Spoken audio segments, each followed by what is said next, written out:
But I'm really interested to see what you have to say about the agricultural like media kind of thing, because that's a huge thing. It's kind of another question that I was going to ask, but you were getting into that and I kind of cut you off. So I would love to hear about that. Yeah.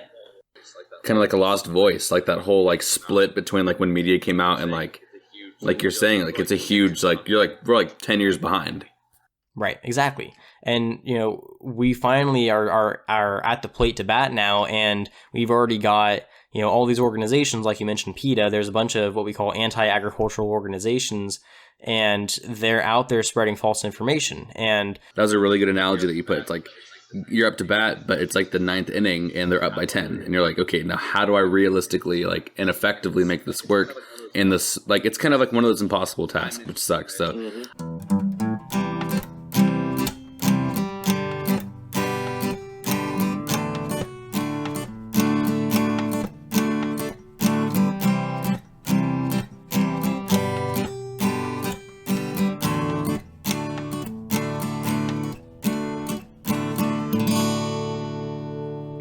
Hello and welcome to Talk Ag to Me, the podcast dedicated to improving ag literacy around the globe.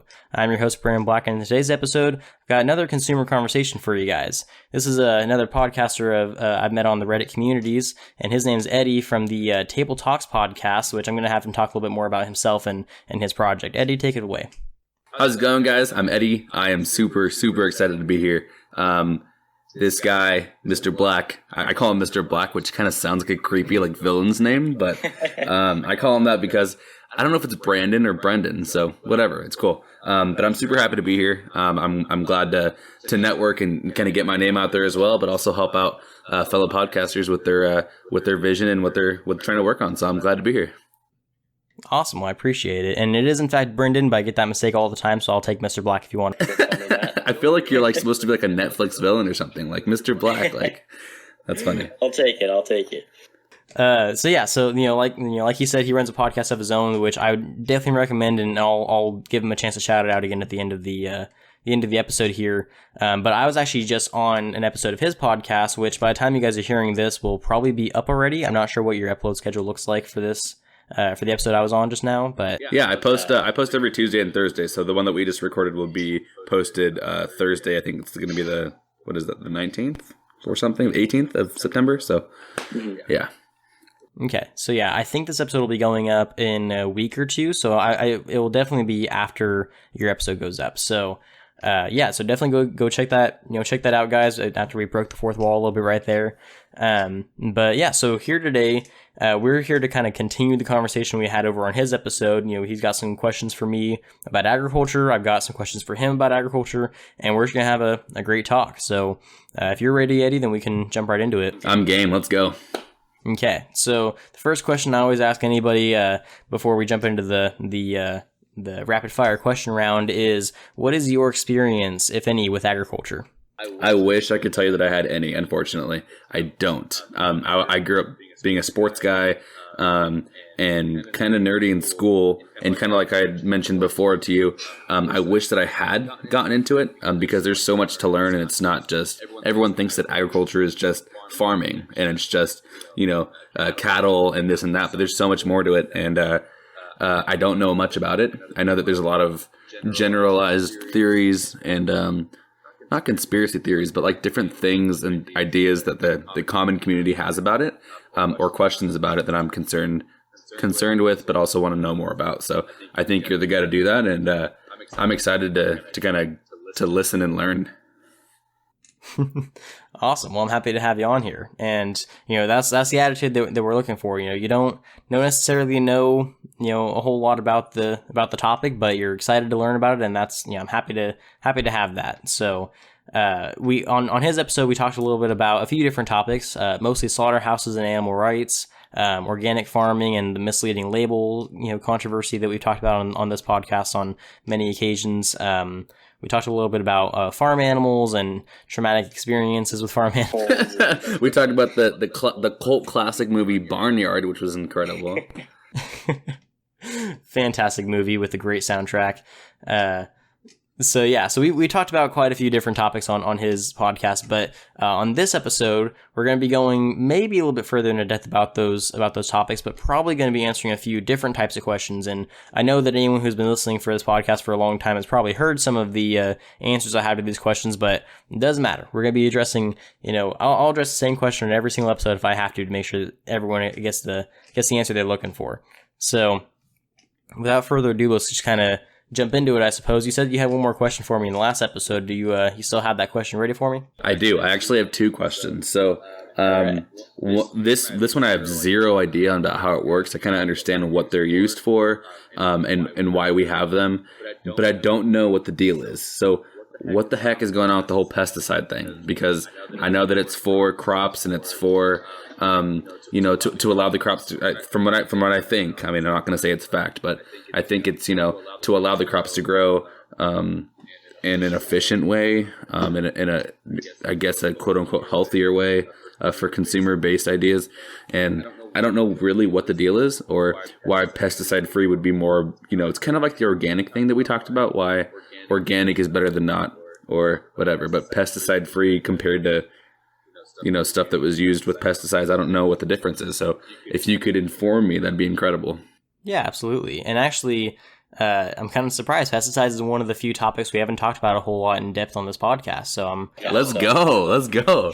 That's a great topic too, and it's one that needs more attention than it gets. And a lot of people tend to, their first presumption of pesticides is that they're poisonous or that they're toxic or that they're dangerous to put on food and we shouldn't be spraying our fields with them and, all of these things. And in reality, the chemicals themselves may be dangerous on a concentrated level, but nobody's out there drinking pesticides or anything like that.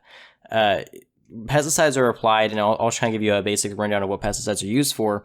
They're applied to crops with the intention of preventing those crops from being destroyed by pests, whether those pests are weeds, bugs, insects of any kind, diseases, fungus, mold, whatever it is, anything that could damage a crop, they usually have a chemical that will kill that thing.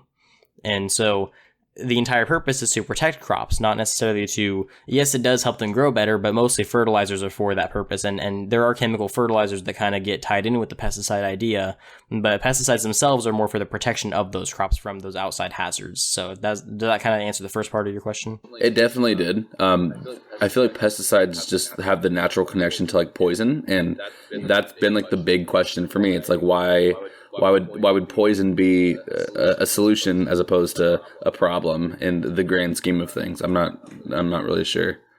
Mm-hmm. So a lot of people tend to have that same question of, why are we putting poison on our crops?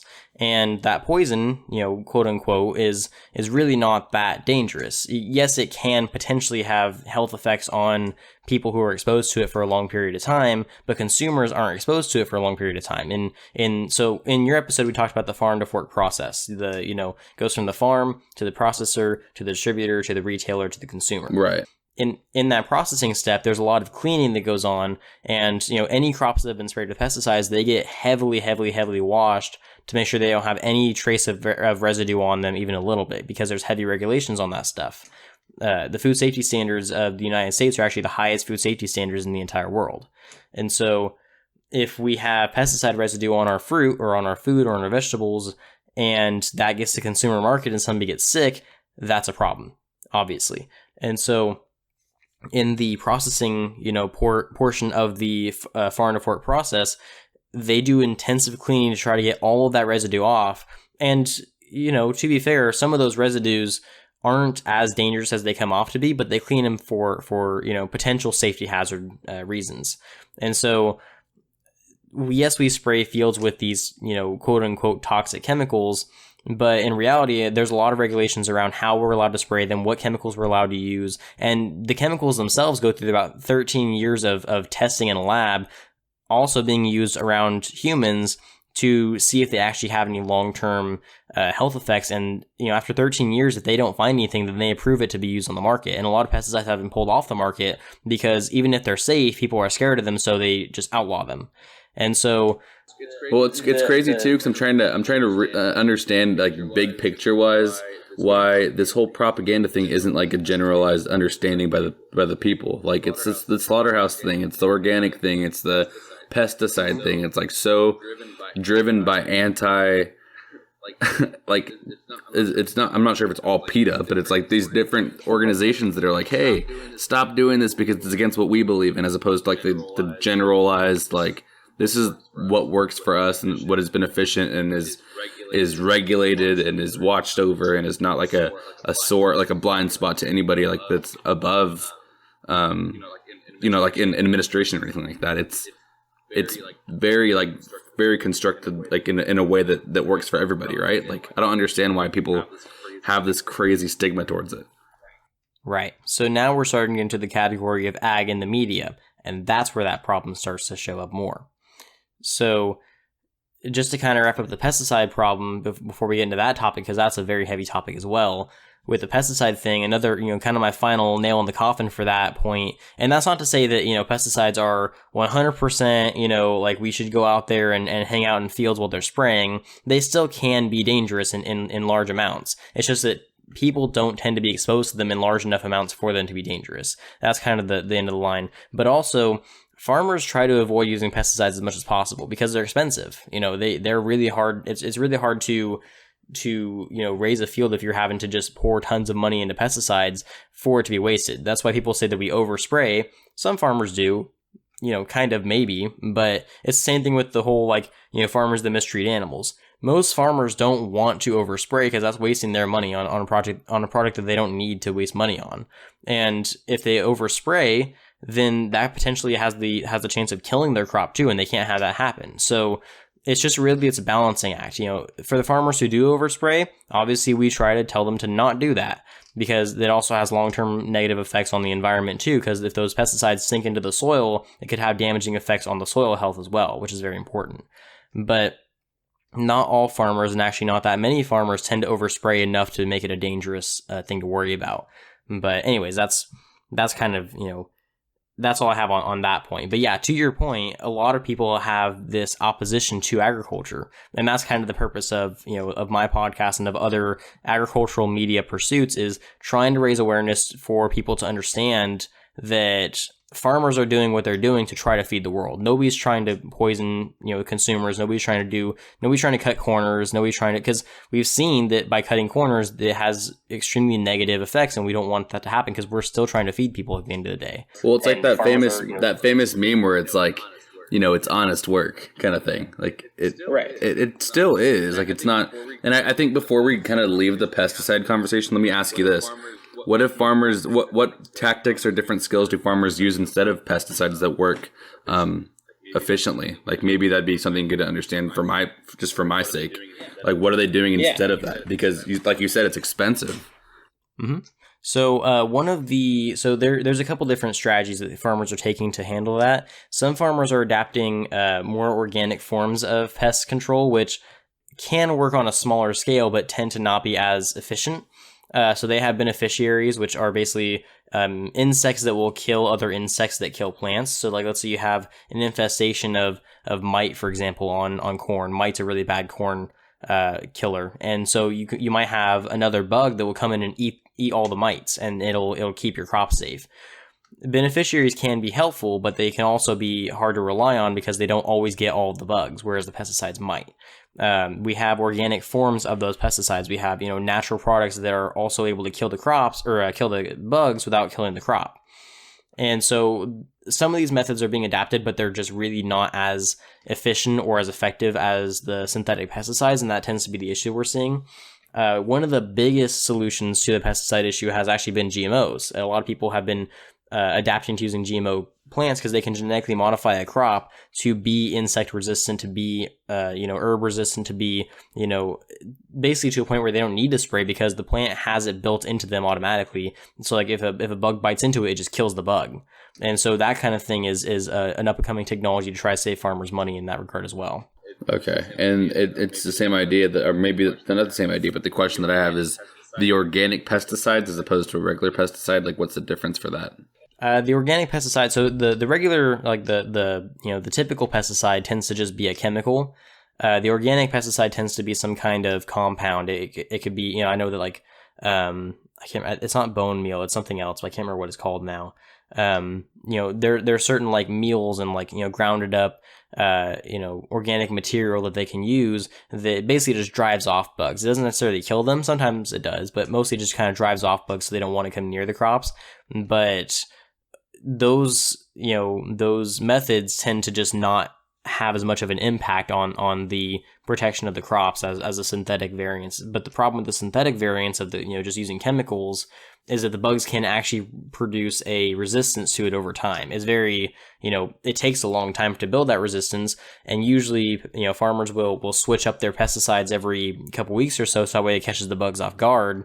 And you can't do that with organic variants. You can't, if they grow resistance to it, there's not enough, alternative methods that you can just keep switching them out every week and expect it to keep working.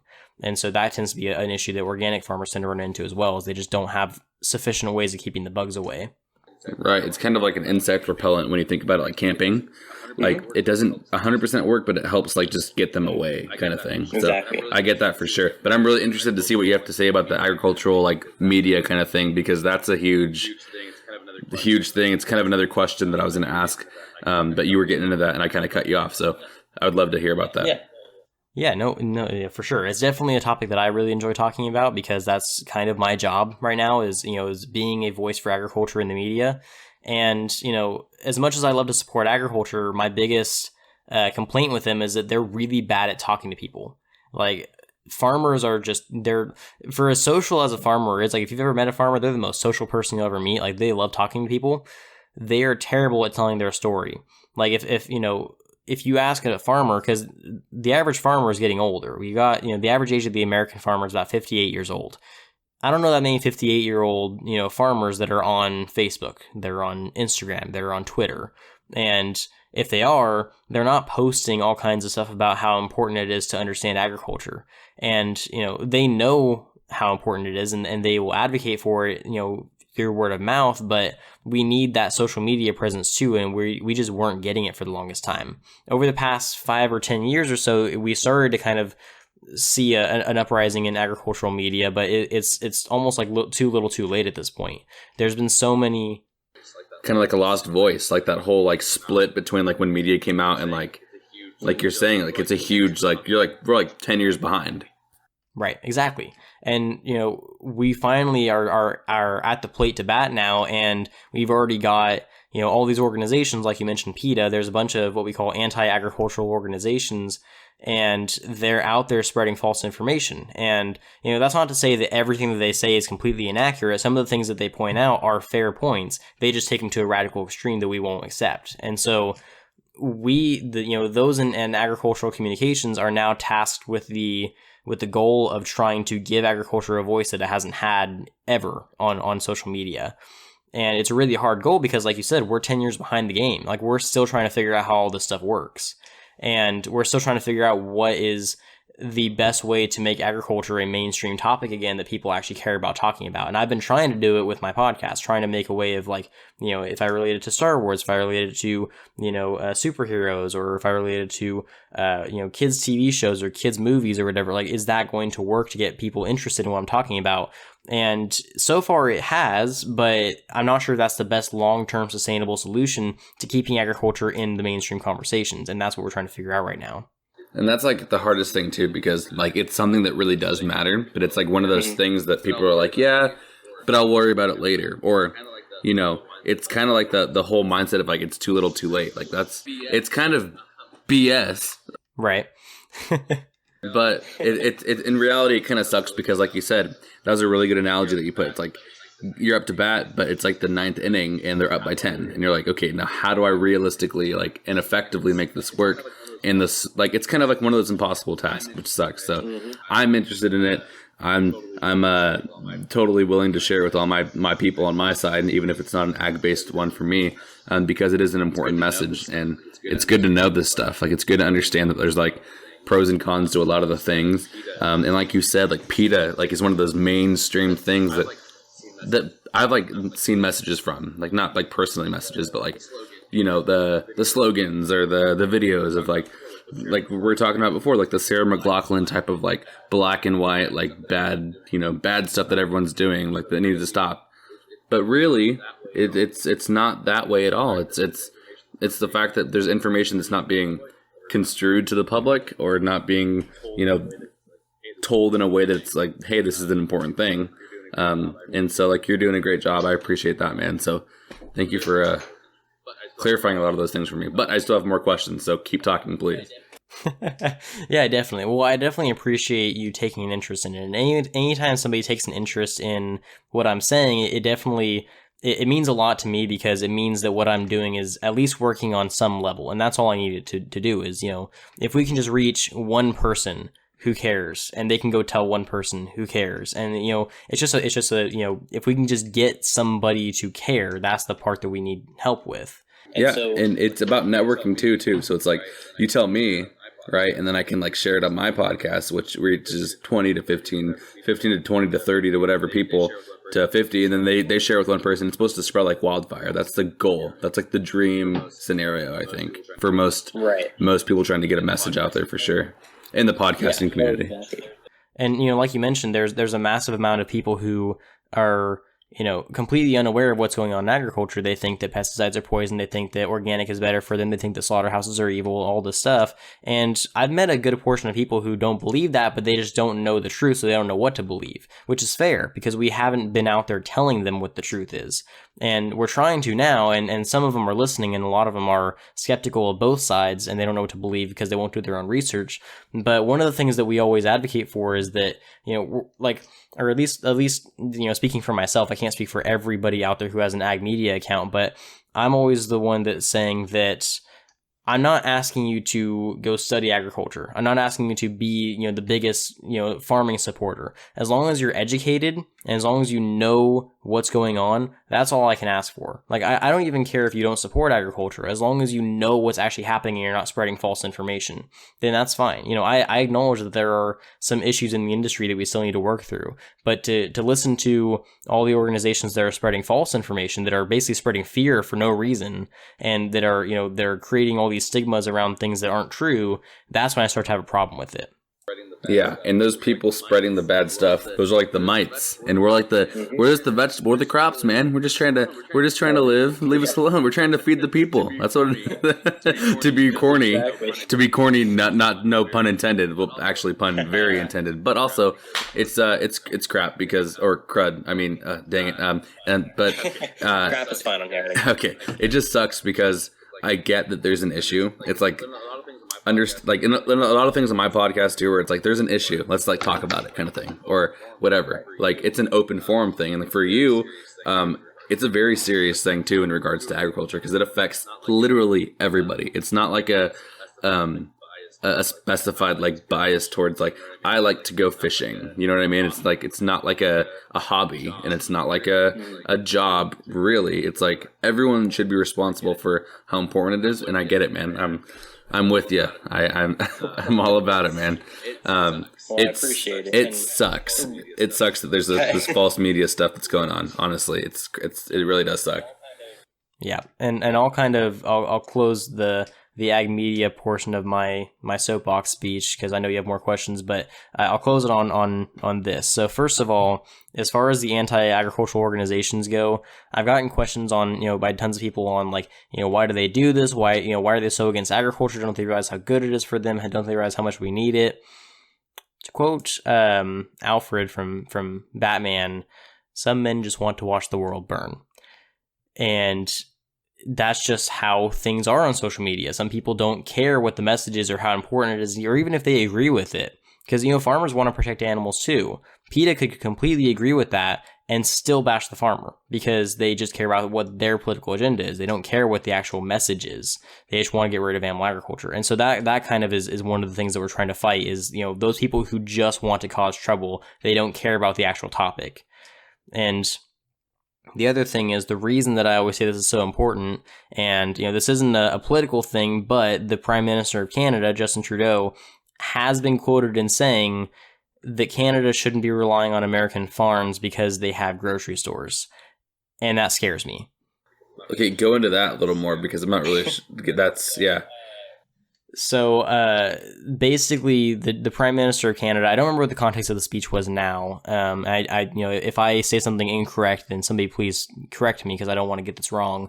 But he has been quoted before in saying that because Canada, Mexico, and the United States are all involved in a trade agreement called the USMCA, the United States Mexico Canada Agreement. It used to be called NAFTA, and basically that means that we have we have a free trade agreement that's active between the three countries that benefits all of us. So Canada and Mexico depend on our food and we depend on their food. And that's how we keep our relationships with those countries intact is, we trade food that we can't get or in our country at certain times of the year. So, when it's not citrus season here, we get citrus from Mexico because it is citrus season there because they're south of the equator. And so that's why the trade agreements exist. The Prime Minister of Canada said that they don't need American agriculture because they have grocery stores. So they don't need farms because they can already get the food. But he didn't acknowledge the fact that without the farms, the grocery stores wouldn't exist. Yeah, and the thing about that too is to be in a more lighthearted, hearted part of the thing. We need maple syrup. So what the heck, dude? Come on. Right. No, but that's a really blatantly stupid comment to make. I feel like that's like you just said, you need the food from the farms to be making the grocery stores go into business. So what are you talking about? Right. And so there's this mentality, and it's actually really prevalent in the United States too, is that people just think that their food just shows up in a grocery store. They don't realize it actually comes from a farm and that a farmer, puts his blood, sweat, and tears into producing that food. And so that's at the end of the day, the most important message to take away is that just don't forget the farmer exists too. Hey, I'm with you on that. So anyways, rant over. You can move on to your next question if you're ready. I'm ready. I only have one more question, but I know it's going to be a big one, so let's see how it works. I don't know which documentary that I watched on Netflix, and it was a while back, so it wasn't anything recent, so don't quote me on any of it. But what the heck is going on with how meat is preserved as opposed to like the health benefits of it being like freshly cut in like a deli? So a lot of I watched a documentary basically on like how they were like the sodium levels inside of like packaged meat is like the craziest amounts of unhealthy that you could possibly think of. And it's not even, maybe we can even expand past the lunch meat kind of thing and like how we preserve things in general. To get from point A to point B, it's that whole fork to I forgot what you said, but yeah, farm to fork thing. In regards to like keeping things fresh, the sodium levels in lunch meat is absolutely insane. Like I refuse to buy lunch meat that's prepackaged now. Like it's hard for me to do that. Like and there's a lot of like health risks in regards to the stuff that is quote unquote pumped into like ground beef and ground turkey, that it's almost unhealthy to consume, even if it's supposed to be labeled as like this health kick kind of thing. What do you have to say about, like, what do you think about that? What do you know about that I'm not really sure how any of that's like genetically modified meats and stuff like that, like how the health benefits are like negatively affected because of the way that it's packaged and produced and all of that. Mm-hmm. So to be completely honest, I don't know enough about the preservative process to comment on it in a massive way. I do have some things to say about that.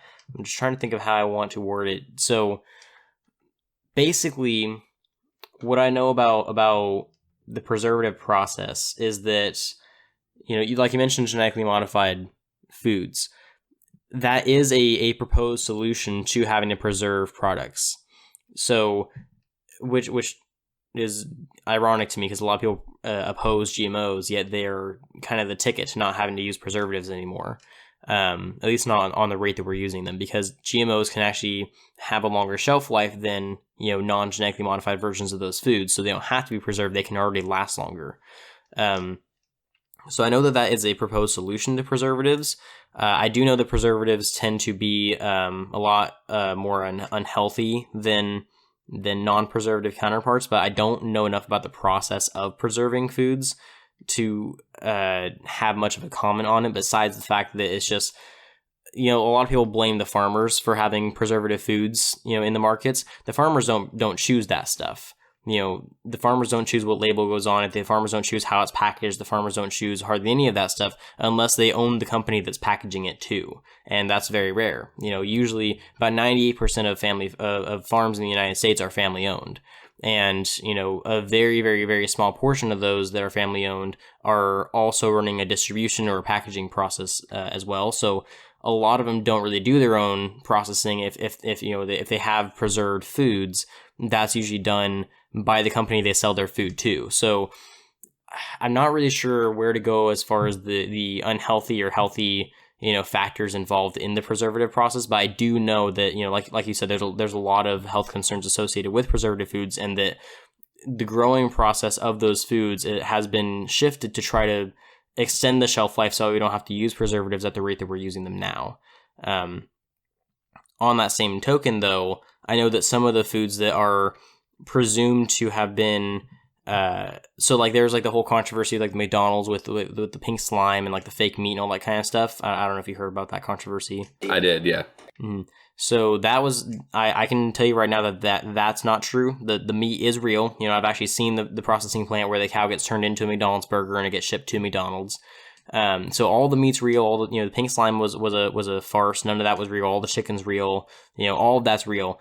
The preservatives they use for that stuff is a different story. I don't really know what they put into it, but I do know that that's why. Because like they say, a McDonald's burger can last like 100 years or whatever. Like it's immortal essentially.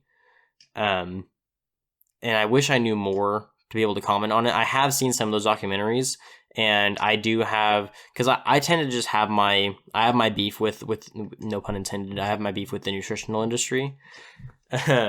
Because they change their mind like they change their underwear. I mean, like, 1 year they'll say eggs are unhealthy, and the next year they say the eggs are the best thing you could possibly eat, and the next year it's just egg whites, and the next year eggs are unhealthy again. It's like, I can't find myself to trust the nutritional industry, but I do know on preservatives that they do have a point that those are things that we need to try to avoid using. And usually they only use them on the massive production scale, and it's not for...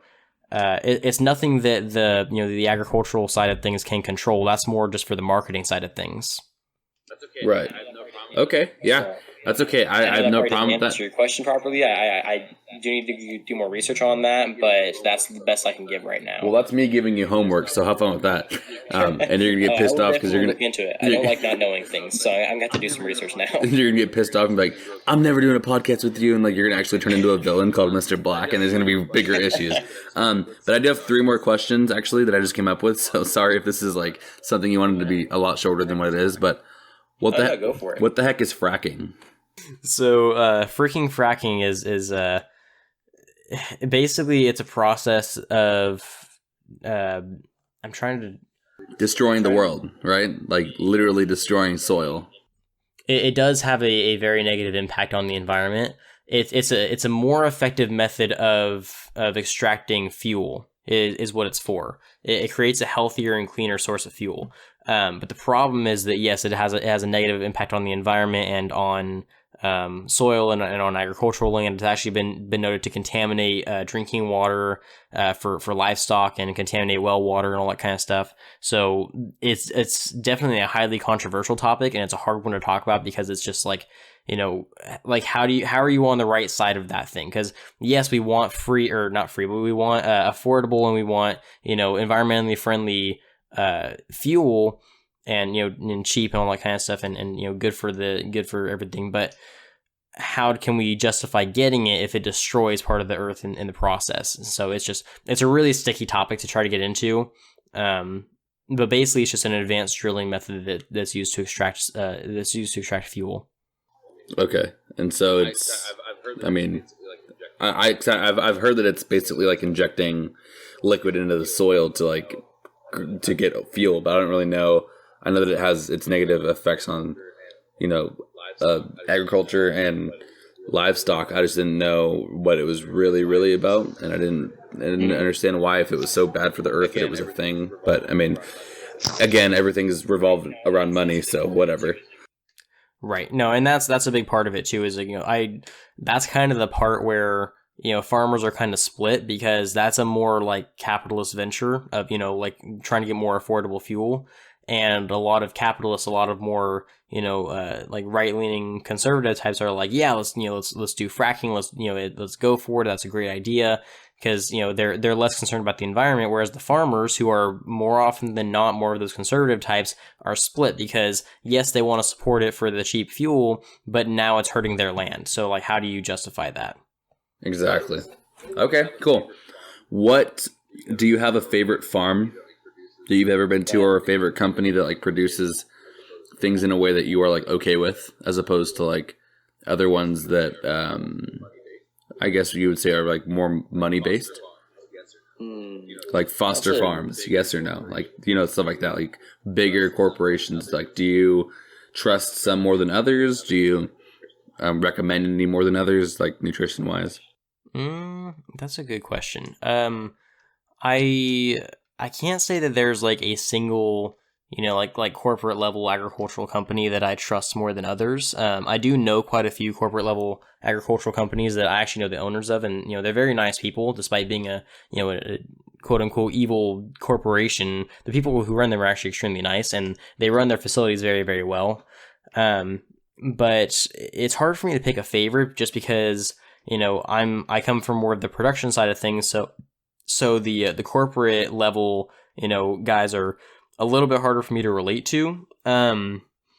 That being said, I mean, I'm pretty close with the Harris Ranch guys. And that's not to say I don't like any of the competitors, because I definitely do. Harris Ranch is great, Tyson's great, all those guys are great. As far as like which one I'd recommend, like which product I would say, yeah, definitely go buy theirs. That's hard for me to say because they all have really, really good food. But like, like Wonderful is a great company, which is ironic because the guy who runs Wonderful isn't from an ag background whatsoever. He just runs, one of the largest agricultural companies in the entire world. Yeah, but I've got to tour a few of their facilities and talk to some of their growers, and the Wonderful people are pretty cool. I've talked to some of their higher ups too. There's some pretty good companies out there. It's hard for me to pick one that's just like, yes, this one's the best one. But there are definitely some good ones that are worth checking out. It kind of just depends on what you're looking for. Okay, awesome. That was kind of all the questions that I had for you. I don't know if you have any questions for me, but we covered a lot in my podcast, and I knew that I wanted to come in and talk about like genetically modified meats and different stuff like that, and you've had answers for them. So freaking Mr. Black, good for you, man. Thanks. So actually, on that topic of genetically modified meats, what do you know about genetically modified meats? I don't know much, honestly. So it's like I eat pretty healthy in regards to that. So I don't eat a lot of red meat to begin with. So it's really hard for me to like understand like what that is, because I don't eat much of it. We eat like me and my girlfriend eat a lot of like black bean patties and like chicken burgers and chicken. But it's also like whatever we were watching, because I watched it together. I'm not sure I think it was called like What the Health or something, or some freaking show or whatever it was. But it was like, yeah, they pump chicken with all this crap, and it's like just as bad as eating, a burger or whatever it was. And it was like, okay, that's not a cool thing to hear, but also, what the heck's going on with that? Like, why would you even say that? Because, there's this huge thing where it's like, eat chicken and vegetables and you'll like lose weight and be like strong and healthy. But then like you have these companies that are like shoving like propaganda down your throat saying like, no, it's like the worst thing you can have, kind of thing.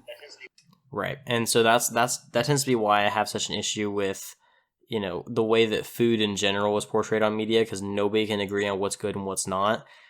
At the end of the day, just do your research. It takes 5 seconds to Google search if chicken's good for you or not. And, in regards to the, the pumping chickens full of all kinds of crap thing, I've heard that for forever, and that's not true even a little bit. They say that chickens are pumped full of hormones. It's actually illegal in the United States to pump chickens full of hormones.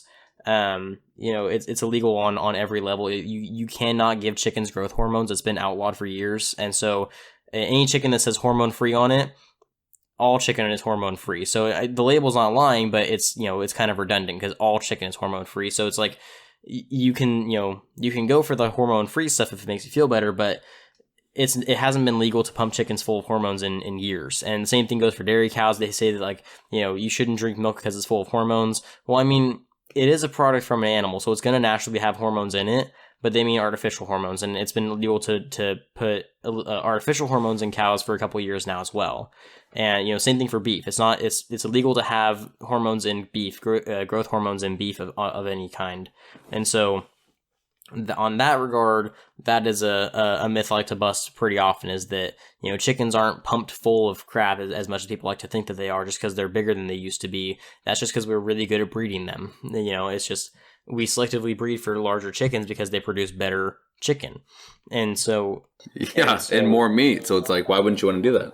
Right. And so it's not a matter of we're pumping them full of growth hormones. It's just a matter of we've gotten smarter with how we're taking care of our chickens. And, so I definitely understand the fear behind that. It's just ill-founded because of all these documentaries that are spreading false information. And usually the documentaries either themselves are old or they're basing it off of old information that's not accurate anymore. And that tends to cause a bit of an issue with people because I've gotten people that come to me before and said like, hey, I've seen this documentary that said this thing, is this true? And more often than not, it's either not entirely true or it's completely just an outdated statistic that they just happen to reuse, or the documentary is old and it was before this thing was updated or whatever. So there's all kinds of stuff into that. But where I was going with the genetically modified meats thing, as of right now, as of September 14th, 2020, there's not a single, or I shouldn't say, there's only one genetically modified meat product on the entire market in the world. Okay. Do I know what it is? Do I know what it is, Mr. Are you kidding me, bro? I've been doing my research for the last 40 minutes. Are you kidding me? I'm not typing behind this computer. Give me 1 second. No, I'm just kidding. Man, one genetically modified, only one in the entire world that we, is it like something that I would know? Like, I'm gonna be like, I know what that is. You might be able to guess it. If you get close, I'll tell you. But it's not something we've talked about yet. Is it like Oh boy, come on, man. Is it like is it tofu? I have no idea. It's not tofu. Tofu's not meat though. I have no idea what tofu is. I'm never gonna eat that crap.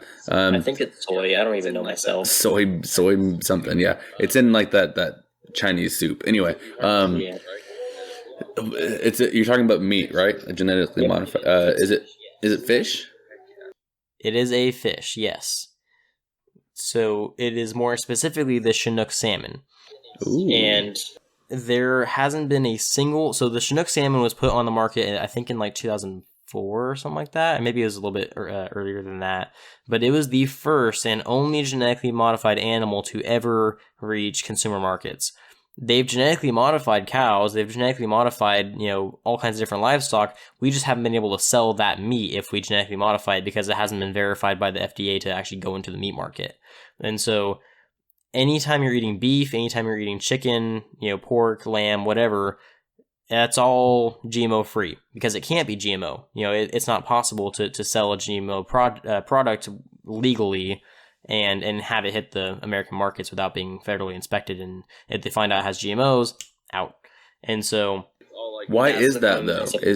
Didn't you say it's all like it's basically the idea of all like in modesty, as in like it's not, if you're not like drinking pesticides, it's not bad for you, but it's like, are GMOs that bad for you that it's like this whole like just get it out kind of thing?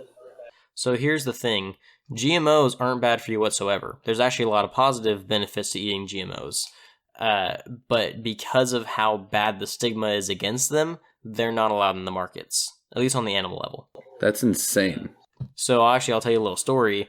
You said that you know where Tulare is, right? I do, yes. So in my little hometown of Tulare, we have what's called the World Ag Expo, also called the Farm Show. I'm not sure if you've ever heard of it. I think so. I think I have, yeah. Okay.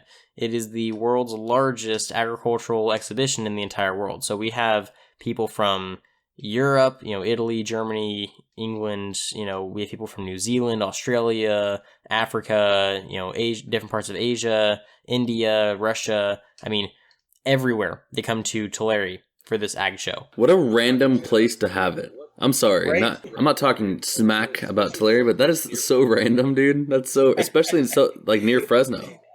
I don't know why they chose Tulare. I know that it originally started in Tulare. I think why it became Tulare is because the guy who started it didn't intend on it becoming a massive show. He started it just as a little get together for the farming guys in the community to show off their, their new inventions or whatever, or their new practices or whatever. And because it started at the fair. The fair was doing that for a while. The Tulare County Fair was just, it was showing off new inventions that the farmers had made. And then over time, the show got so big that they outgrew the fair, so they got their own space in Tulare. And then they started, showing off their stuff and everything. And it just casually kept growing and growing and growing until eventually, somehow, people from other countries started hearing about it. And now we have the world's largest ag exposition in the entire world. That's insane. It is. And it's really cool because I've met people from all over the world every year because of it, and it's so much fun. Do you go to it every year? I do. I have. So I went when I was a little kid, and then I didn't go for a really long time. And then when I got back into high school, I started going again. I've been every year ever since. So yeah, that was... Imagine like Farmer Disneyland. Well, how's it going, partner? It's fantastic. And so... I've met people from all around the world, and because of that, I've had some really interesting conversations with people about foreign agriculture. And I was talking to a farmer from Sweden. This was a few years ago now. I was still in high school, so it was probably like 3 or 4 years ago. And this guy told me the story about how back in Sweden, the public is so against GMOs that they're not banned, but they're basically outlawed. Like they don't sell GMOs in the market, and they're not allowed to grow anything with GMOs. And because of that, and because Sweden's such a small country, they can't grow their own food anymore. Like they're nearly entirely dependent on imports just because their own people won't let them grow genetically modified crops that could save their food security. So I'm not going to say that we're getting to that point, but it's a possibility if we don't get our stuff together and say like, hey, GMOs aren't bad for us. They're actually really good for us. There have been some GMOs that have been enhanced in nutritionally. So I don't know if you've ever heard of golden rice. I've not, no. Okay, so golden rice is genetically modified rice that has a higher content of beta-carotene in it. And I'm sure beta-carotene is the inactive form of vitamin A. It's what's in carrots and pumpkins. And because of that, it gives the rice kind of like an orange color because that's what beta-carotene does. It makes things orange. So because that rice has a more active has an inactive form of vitamin A in it, they feed it to children in developing countries that are struggling with like childhood blindness, with anemia, and other vitamin A associated illnesses. And this golden rice was helping them, and because it was cheap and it was affordable to produce, and it was really easy for them to consume and buy and all this kind of stuff, it basically saved these kids. And that's one of the best examples of food being genetically modified to have more nutritional content and not less. And people tend to think that GMOs are dangerous or that they're gonna like there's theories that GMOs cause autism. That hasn't been anywhere close to being proved in the history of the entire world. Like that's yeah, I was going to ask you about that because that's like seems to be the biggest question where it's like, oh, because it's like the whole thing with did you get your vaccines and all this crap? You're like, okay, come on, really? Like one person mentioned it could be a possibility at one time a long time ago, and then it's like, oh no, we have these anti-vaxxers and anti-GMO people that are like, never again. It's insane. It is, and that's a big thing is that people think that these GMOs can cause all these dangerous, harmful side effects. And there has yet to be a scientific study that has any level of credibility to it that has proved any of that. Like, the GMOs have been on the market since 1994. They've done the tests. GMOs go through the same process that pesticides do for verification. They have to go through testing for 10 to 13 years before they can even hit the markets, let alone be consumed. And you would have thought that we would have found something by now.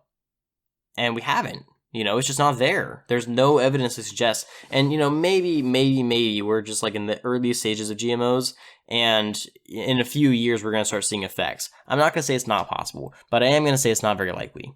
That's fair. And it's more based on the ignorance of a society that's believing stuff from the past or just takes, I don't know, that are against the idea of progress. I don't know. It's weird to me. Right. So I guess you call it a shutdown statement, but anytime I'm talking to somebody and they're fighting me on whether or not we should have GMOs in place, my closing thought to them is always, okay, so right now, in 2020, our world population is about 8 billion. In 2050, it's going to be about 10 billion. we get to feed 2 billion more mouths with a lot less land, a lot more regulation, a lot less water, a lot less resources, a lot more public opposition, and our farming practices are getting pretty smart and pretty fast and pretty efficient, but they're not going to be able to grow that much on that little amount of land. With GMOs, we can. So how are you going to tell us that we can't use them? And that tends to kind of sway people over to the idea of like, okay, well, even if I don't necessarily trust it, we do need them. They are serving an essential purpose. And people actually have come to that compromise with me. It's like, okay, well, maybe I don't trust them. Maybe I won't buy them, but I see the utility in using them in production. I guarantee they'll eat them if they have to. I know they will. Right, exactly. And like if you go to developing countries, they're begging for them because they know that it will grow their food. And their governments won't let us give them genetically modified crops, but they want the food. They know it, like, they don't care if it's safe or not. It's food, So it's just, I was talking to somebody and they said that GMO, the ability to refuse GMOs seems to be kind of a first world problem. And exactly. And I agree with that sentiment completely. That's crazy. But, yeah, so that's kind of my soapbox speech for GMOs. So anyways, did you have any other questions you wanted me to clarify? No, that was a lot of good information that I've gotten so far, and I like that you explain all of it, and it's open. It's not a biased thing, so it's been good. Right, and that's kind of the goal of this too, is to not seem like I'm just trying to defend agriculture blindly. I acknowledge that there are some issues that we still need to figure out. I acknowledge that we're not perfect. I acknowledge that there's still some things that we can do better. But at the same time, I also think that prioritizing food security should be something that as a society we should kind of agree on is an important thing to look at. And I never try to talk down on anybody. I try not to be condescending, and I apologize if some of the things I said made you feel kind of stupid because I try to avoid that. But it's just, it's an important topic, I feel like, to have an understanding of where our food comes from and how much work gets put into producing that food effectively. I wholeheartedly agree. And the thing is, it's that lack of a voice for the topic at hand, which is the sad part, but it's real, and sweeping it under the rug, acting like it's not a thing, is just enabling the problem. So I'm open to asking more questions. I'll think of some more for next time if you have me on, or if I have you on mine. And I'm always open to learning and open to research, and I'll do some research on my own because I know nothing about it. It's one of those things. I told my girlfriend when I met her, I was like, I don't know about anything about cars, so just relax, okay? Like, I can take in your groceries, I can make you feel special, but I can change your tire, but that's about it. I'm not going to tell you how to get a new engine. Same thing with this. I can't tell you how all these things happen in agriculture. I can't tell you all that stuff. So it's good to reach out and understand how it works because it's important. Yeah, no, absolutely. And I'm, like I said, I'm very grateful that you wanted to come on here and that you're open-minded enough to learn without you feeling like I was just attacking you the whole time. I was trying to not do that. Not that you said anything that made me want to attack you, because you were, you asked some great questions and you brought up some great points. And I really appreciate people coming on here to actually learn, not just fight, but actually try to understand both sides of it. And, like I've always said, I've said it a million times on this podcast before. Don't take my word for it. Assume that because I have done my research. I've been doing research since I was a junior in high school. So for the past 5 years, I've been doing nonstop research on this stuff. So I feel like I know a decent amount about it, but I could be wrong. I could have missed something. There's always new studies coming out. Go fact check me. And if I'm wrong, let me know so I can stop saying wrong information, because I think it's more important that we have the accurate information out there than to me be prideful about it and be right all the time. Right, and it's the same thing. It's like if you are saying incorrect information, you're just doing exactly what you're trying to fight against.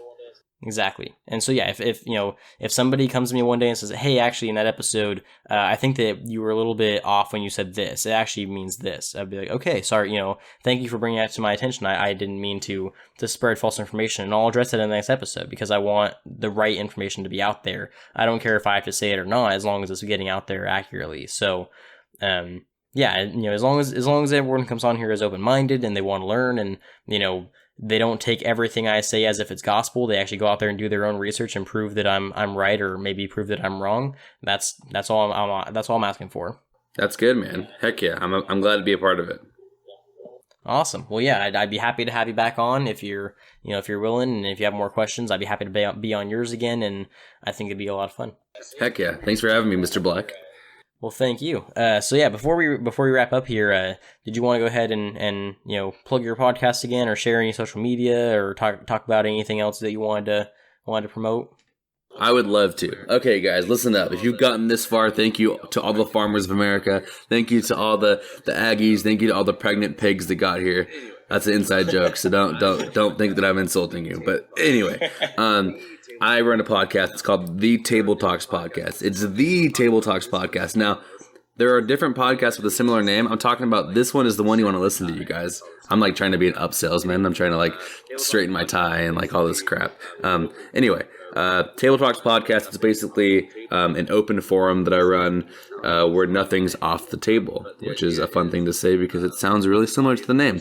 But the idea is it's an audience response and thought-provoking podcast where we talk about random things. It could be theoretically funny stuff. It could be a serious topic. It could be interviewing somebody that knows about ag. It could be about anything. It could be about moms, dads. It could be about mentors, whatever the case is. It's super open, which is fun for me creatively, but it's also fun for the audience to pick and choose what they want to listen to. So I would love for you guys to check it out. I'm on Spotify, Apple Podcasts, and Google Podcasts. Just check out the podcast, and the cover art would be just like a blue and yellow, and actually has 2 cows in it, which is funny. If you look at my actual cover art for the podcast, there's 2 cows that are facing each other. So just a little sneak peek for the ag people out there. Anyway, yeah, check us out, the Table Talks Podcast. And then on Instagram, the actual handle is all lowercase, and there's no spaces. It's the Table Talks Podcast 2020. And then I also have a Facebook page, the same exact name, the Table Talks Podcast 2020. And if you want to shoot us any emails or have any questions, or if you want to be on the show, my email address is tabletalkspodcast2020, all lowercase, @gmail.com. My name is Eddie. Thank you so much for having me on the show. I hope you guys check it out. And I will be posting the interview that me and Mr. Black had on it this upcoming week. So thank you so much. Just for the record, I'm looking at his cover art right now, and it does in fact have 2 cows facing each other. Just want to confirm that. I told you, my mom loved cows, man. I'm telling you. I very much appreciate the call back to the cows. It's definitely going to have to share it now because it talks about cows, and anyone who's listening to this knows my love for cows. So thanks again, Eddie, for coming on. I definitely appreciated it, and I would be happy to put all your links down in the description and share it around. Everyone go check out his podcast, which, like I said, my episode should already be up by the time you guys are hearing this, so I'll be sure to share that around whenever it comes out. And thanks to all of you for tuning in and listening. I hope you guys learned something, and I hope that you come back next week. And don't forget, if you ate today, thank a farmer.